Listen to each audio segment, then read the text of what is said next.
ప్రతి నెల ఇంటికి వచ్చి వాలంటీర్లు ఇస్తారు మాకు. ఈ నెల ఆపేశారు. అది ఏంటంటే ఎందుకు ఆపేశారంట? ఈ చంద్రబాబు నాయుడు ఆపేశారు అని చెప్పేసి అంటున్నారు. ఈసారి కూడా ముసలోళ్ళు ముతకోళ్ళు ఉంటే సత్తం వాస్తవం ఈ ఎండకి. ఇది వరకు అట్ట జరిగేది. నుంచొని ఆ వంతున లైన్లో నుంచున్న మంచినీళ్ళు ఉండే కాదు, ఏ ఉండే కాదు. జగనన్న వచ్చినాక చక్కగా ఇంటికి తలుపు కొట్టిస్తున్నాడు.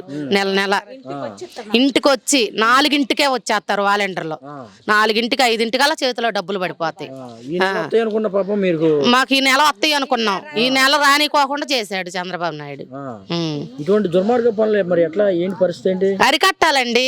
జగనన్న వస్తే గానీ మళ్ళీ ఇవన్నీ అరికట్టడు. అది ఖచ్చితంగా జగనన్న వస్తాడు. ఆయనే రావాలి. మేము దేవుణ్ణి ప్రార్థిస్తాం, ఆయనే రావాలి. 1 తారీఖు వచ్చిందంటే పండగలాగా ఉంటది వాతావరణం. ఇప్పుడు ఎలా ఉంది? ఇప్పుడు పింఛన్లు ఆపేశారు కదండి. ఈ నెల ప్రతి నెల 1 తారీఖు వారంటీలు తీసుకొచ్చి ఇచ్చేవాళ్ళు తెల్లారుజామున. మరి ఇప్పుడు పింఛన్లు ఆపేశారు. వాటి మీద ఎంతమంది ఆధారపడి ఉంటారు ముసలోళ్ళు. అవి రావాలి, టాబ్లెట్లు తెచ్చుకోవాలని. మరి వాళ్ళందరికీ బాధలు పడుతున్నారు. ఎందుకు ఆగిపోయినా తెలుసా మీకు?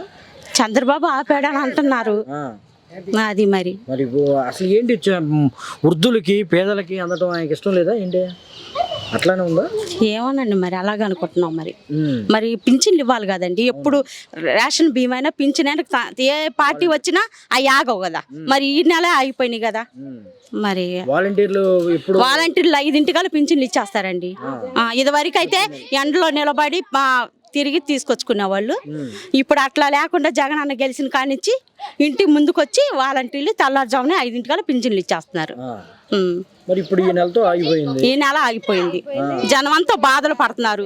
ఆ ముసలమ్మకు అల్లాడిపోతున్నారు. అది మళ్ళీ ఏ ప్రభుత్వం కావాలన్నారు మీకు? మాకు జగన్ ప్రభుత్వమే రావాలండి. ఇంటికి వచ్చే ఇచ్చే ప్రభుత్వం రావాలి. ఇంటికి వచ్చి ఇచ్చే ప్రభుత్వమే కావాలి. రేషన్ కూడా మేము రేషన్ బియ్యం కూడా వెళ్ళి తెచ్చుకోకుండా ఛార్జీలు పెట్టి ఇంటి ముందుకి ఆయన వచ్చి మాకు ఇస్తుంది. ఆయన వచ్చినాక జగన్ అన్న వచ్చినాక అది